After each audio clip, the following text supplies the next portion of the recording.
Pasig City Ordinance Number 4 Series of 2022.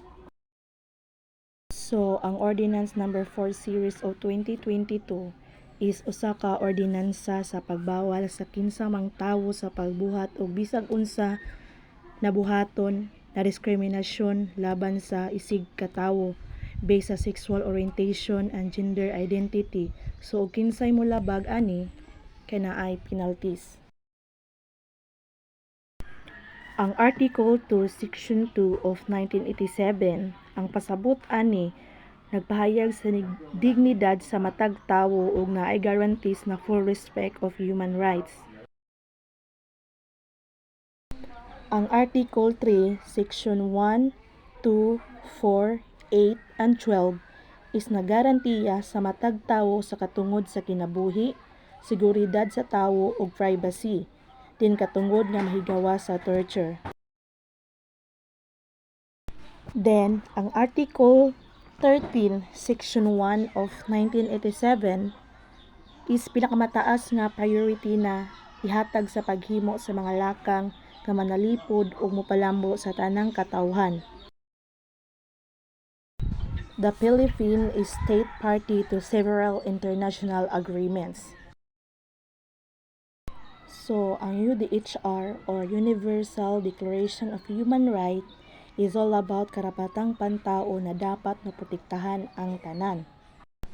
Ang ICASCR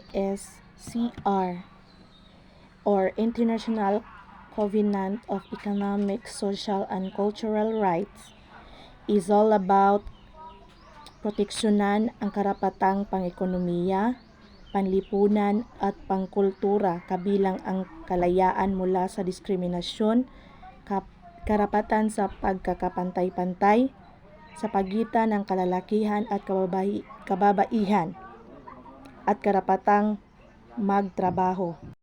So, ang CEDAW or Convention of the Elimination of All Forms of Discrimination Against Women is all about upang alisin ang diskriminasyon laban sa kababaihan sa lahat ng fields and spheres. So, ang CERD or Convention on the Elimination of All Forms of Racial Discrimination is all about karapatang pantao. Nagsaad sila sa ilang mga miyembro na pagwala sa diskriminasyon, pagsulong sa pagsinabtanay sa tanang katawhan.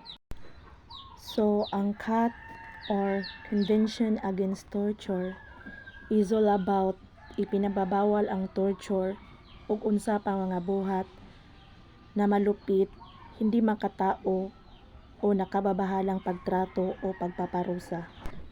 Ang ICCPR or International Convention on Civil and Political Rights is naghatag og lain-laing mga proteksyon alang sa sibil o politikal nga mga katungod. Ang last is CRPD or Convention on the Rights of Persons with Disabilities. Is all about pagpanalipod o pagsiguro sa patas nga kalipay sa tanang tawhanong katungod at pangunahing kalayaan ng lahat ng taong may kapansanan para sa pagrespeto sa ilang kinaiyanhong dignidad.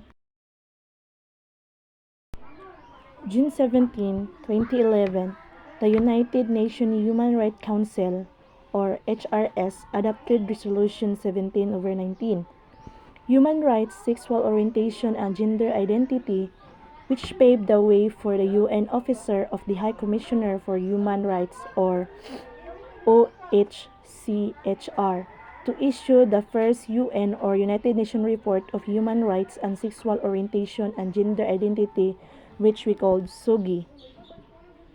In the report, evidence of the discrimination faced by people because of their sexual orientation or gender identity was presented, including inequities in employment, access to the health treatment, care and support, and education, as well as criminalization, physical violence and murder. OHCHR 2011. High Commissioner Nabi Pillay challenged U.S. member state to help write a new chapter in UN history by ending the discrimination faced by lesbian, gay, bisexual, and transgender, or we called LGBT people.